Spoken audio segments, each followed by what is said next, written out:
noches, bienvenidos a nuestro noticiero Viaje en el Tiempo. Recibimos noticias de última hora en Nueva York en Central Park. Vamos contigo, Pablo.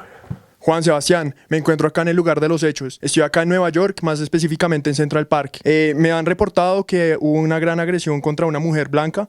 Su nombre, según me informan, es Trisha Meili. La mujer ha sido agredida brutalmente. Tiene golpes y lesiones en la cabeza y al parecer los perpetuadores de este hecho ha sido una pandilla de afrodescendientes increíblemente, que son niños de menos de 15 años.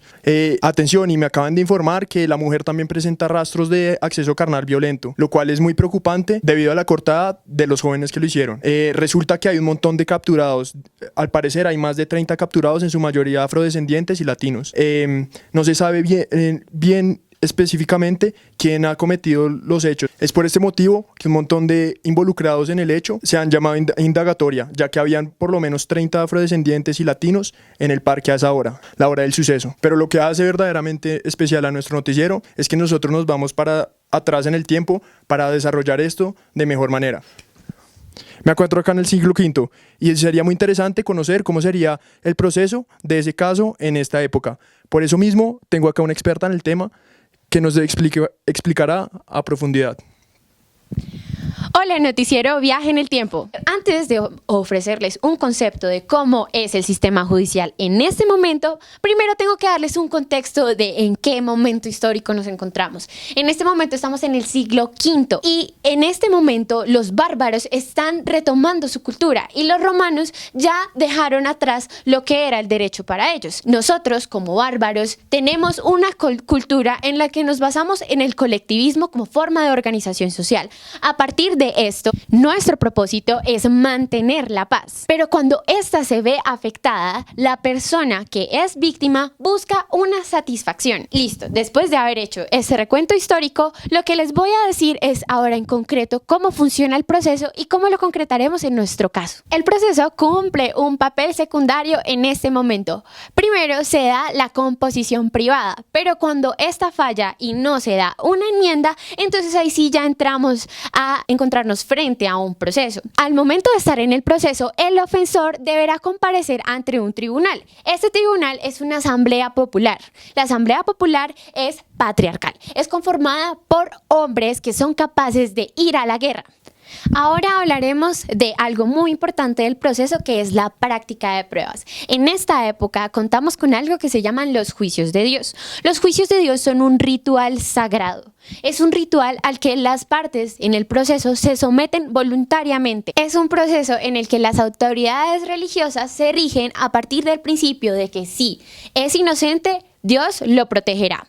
Como les había dicho, la satisfacción para el acusador es fundamental para preservar la paz. Pero ¿qué pasa si esta preservación de la paz no se da y la satisfacción tampoco? Entonces se da una pérdida de la paz. La pérdida de la paz puede ser relativa o puede ser absoluta. Relativa es cuando el ofendido puede ir a perseguir al acusado con su familia y puede hacer o satisfacerse de la forma que él considere. Absoluta es cuando el ofendido puede perseguirlo junto con su clan.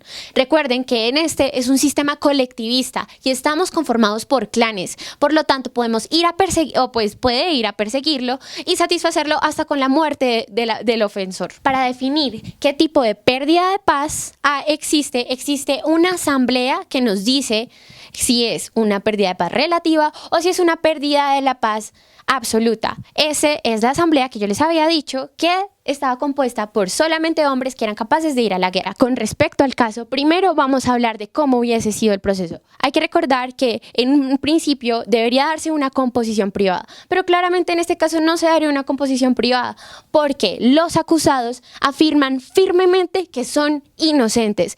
De esta forma, no estarían dispuestos a satisfacer al acusador.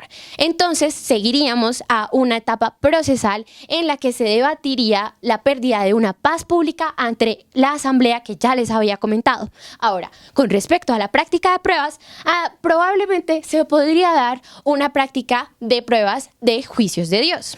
¿Cómo se daría esto?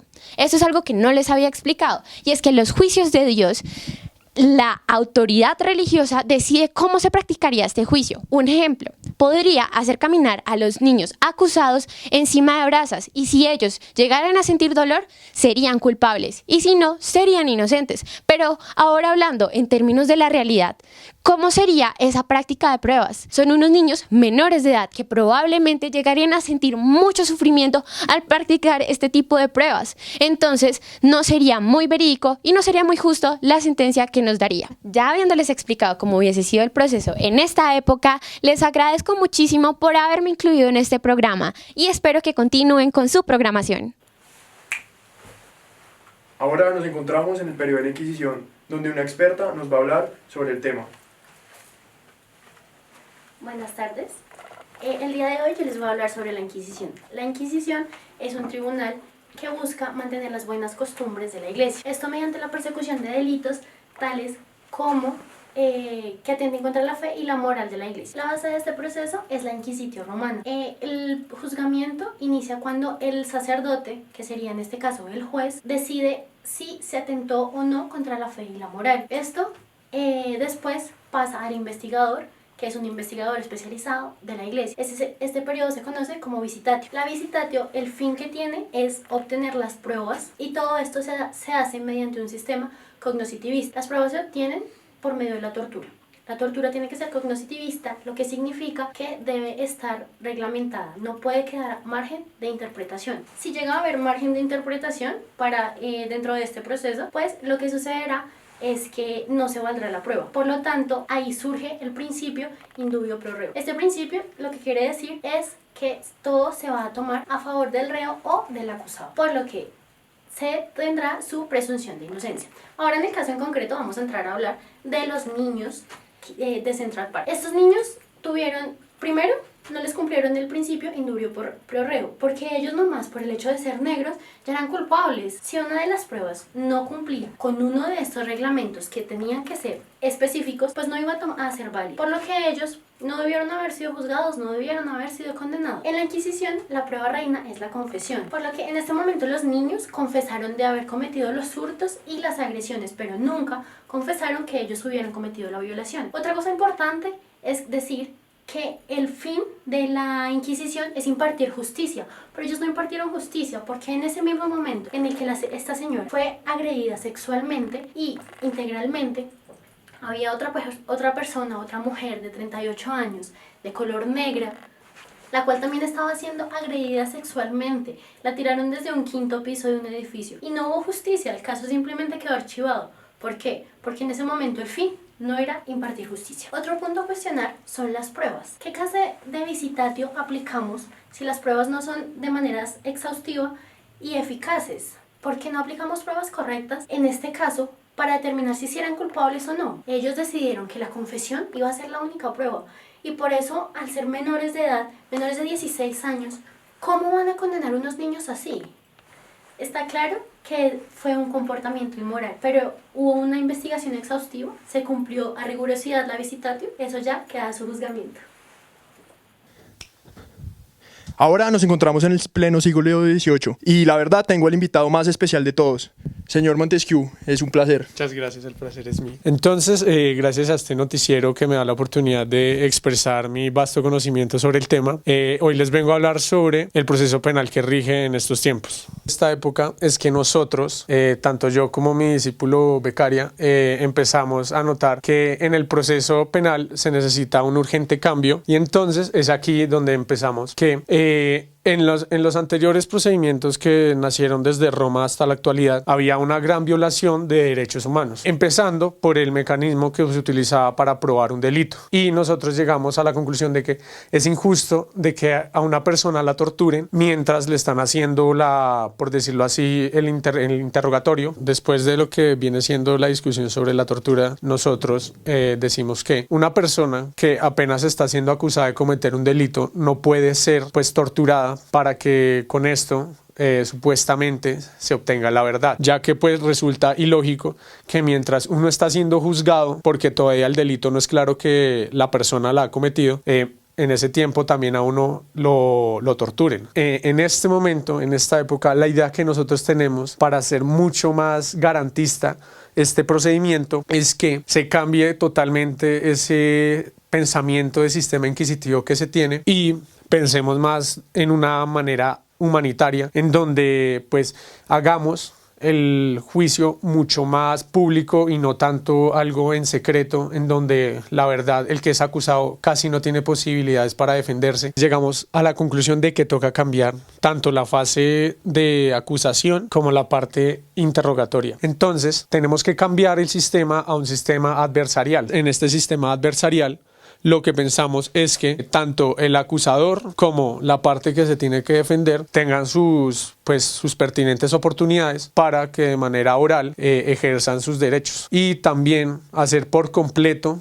el juicio de manera oral, porque se veía que en el sistema inquisitivo, cuando se hacía escrito, no solamente beneficiaba que las pruebas fueran en secreto, sino también que todo lo que estaba escrito en el papel pues era como tenía que funcionar pues cada juez, y también para incorporar algo nuevo, que el juez pueda practicar libremente las pruebas, para relacionar esto con el principio de indubio pro reo, para que por fin el sistema de acusación a través de la tortura sea eliminado. Es que nadie pueda ser pues torturado antes de tener certeza sobre el delito, y para evitar en algunos casos que el acusado directamente se vea afectado por la decisión que pueda tomar un juez, ya sea porque el juez no tiene pues parcialidad sobre los sujetos, ya sea porque discrimina racial, étnicamente, para que no se presenten estos casos donde el juez no tiene parcialidad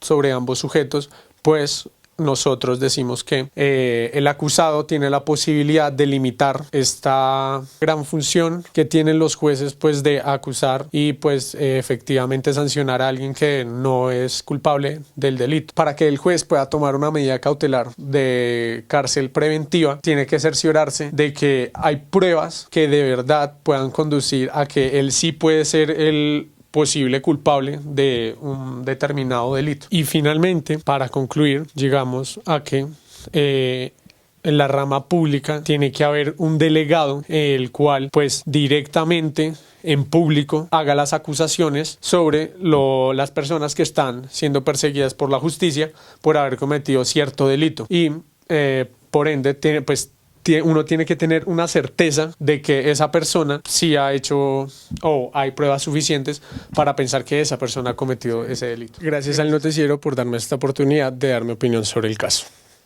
A usted, Montesquieu. Está muy bien. Ahora me encuentro acá en el siglo XIX. También nos gustaría repasar el mismo hecho, pero con un diferente tipo penal de esta época. Por eso mismo tenemos a otra experta invitada.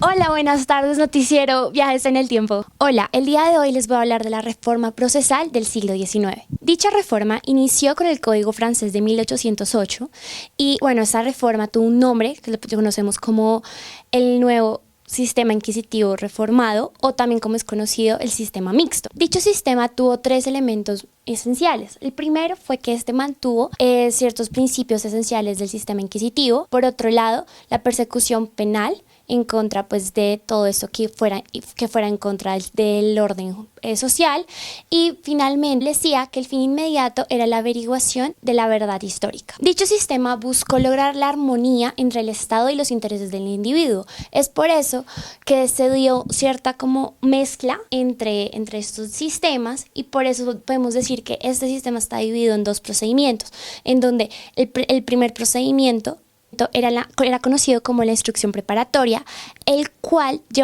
tenía prevalentemente pues un sistema inquisitivo, el cual por otro lado el juicio era acusatorio, lo cual podemos ver una gran diferencia con lo que nuestro gran doctrinante Montesquieu acaba de mencionar, ya que el juicio en este caso era meramente garantista. Es por esto que nuestro sistema decide renunciar a cualquier método de coacción que por el contrario el sistema inquisitivo se utilizaba, ya que claramente es muy importante llegar a la verdad, llegar a que el acusado confiese, pero nunca utilizando métodos que puedan afectar la dignidad y la seguridad individual del acusado. Bueno, ahora vamos a hablar de The Jorge Case.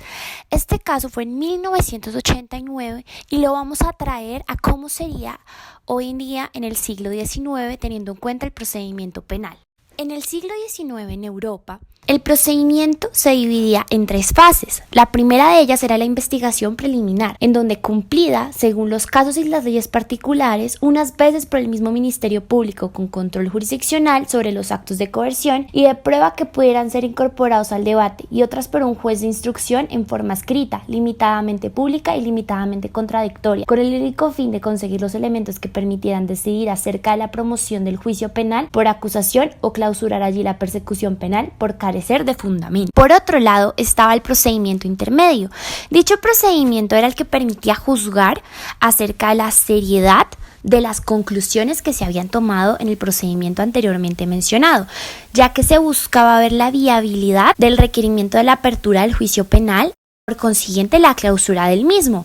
Ya esto se puede dar por falta de fundamento. Ahora bien, teniendo en cuenta The Jogger Case, es importante mencionar que en el procedimiento intermedio ya las autoridades le hubieran dado clausura a la persecución, ya que ellos carecían de fundamento y de recursos probatorios para iniciar el juicio penal, para darle apertura al mismo, ya que no contaban con una prueba contundente que incriminara a estos sujetos. Por otro lado, en este sistema es muy importante mencionar que el Estado, como persecutor penal, debía tener claridad, debía tener una investigación clara y eficaz que los llevara a iniciarlo, ya que de otra manera, al someter al individuo a un juicio público tomado sin fundamentos suficientes, este lesionaría al individuo imputado en su honor y libertad. Ahora me encuentro en el futuro y es lamentable lo que uno se encuentra en esta época. Y el noticiero me acaba de informar cómo terminó el triste caso del Jogger Case. 5 niños afrodescendientes fueron incriminados de manera injusta al sistema carcelario de Estados Unidos siendo menores de edad. Los obligaron a hacer testimonios falsos, los manipularon mentalmente y psicológicamente para poder transgiversar las pruebas y de esta manera inculparlos de una manera falsa, ya que la justicia estadounidense no tenía al verdadero asesino. Los 5 jóvenes afrodescendientes pagaron más de 14 años de prisión por